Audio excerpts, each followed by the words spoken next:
Now, take a look at Bitcoin. Down this morning, you're looking at 82.7 is the price.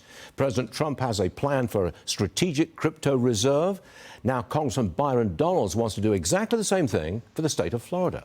He's here now, gubernatorial candidate, Congressman Byron Donalds.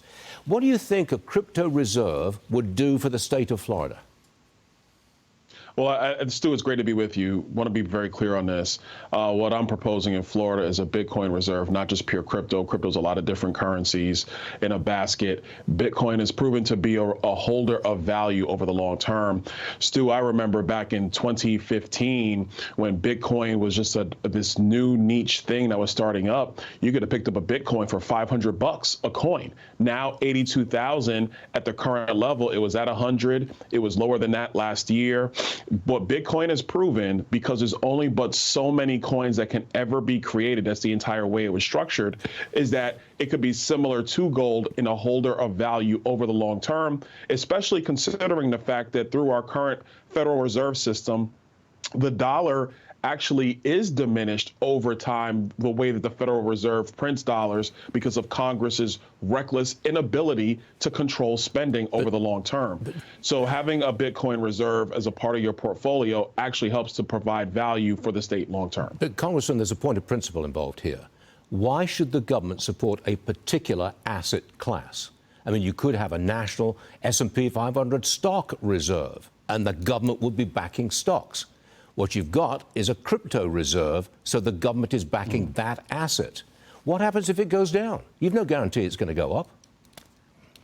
No, there's no guarantees in anything, but there's a reason why we also have strategic petroleum. Like, we do hold in a state's portfolio a basket of securities. In the pension funds in every state in the country, there's a basket of securities that uphold that pension fund. Why do we do that? Because there is a generally held belief that securities over time will outstrip inflation and they will outstrip tax policy. And so there's an ability for people to increase their portfolios. I mean, that's basic portfolio theory right there, Stu, for anybody who has a 401k. They put it in securities. There's no reason that the state can mirror some of that with a Bitcoin reserve. And I will also add, again, if you look at the trend lines over the last 10 years, it's without a doubt, it's been able to not just hold its value, it's massively expanded its value.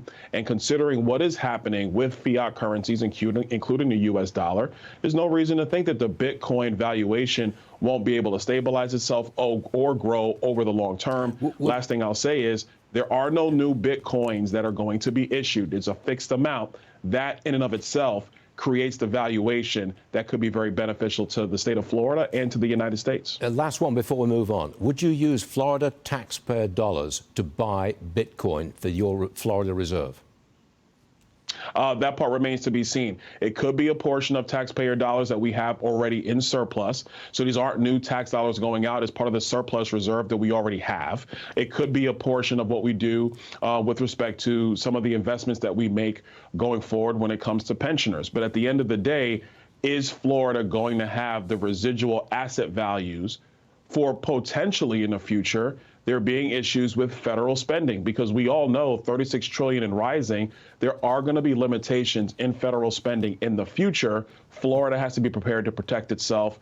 And as the next governor, prospectively, it would be my duty to protect Floridians and to protect the state's balance sheet. I've only got 1 minute for this, but it's a big question. Are we going to get a government shutdown Friday?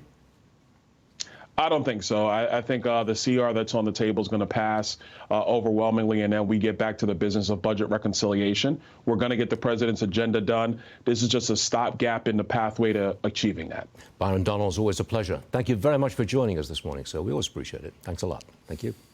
Thank you.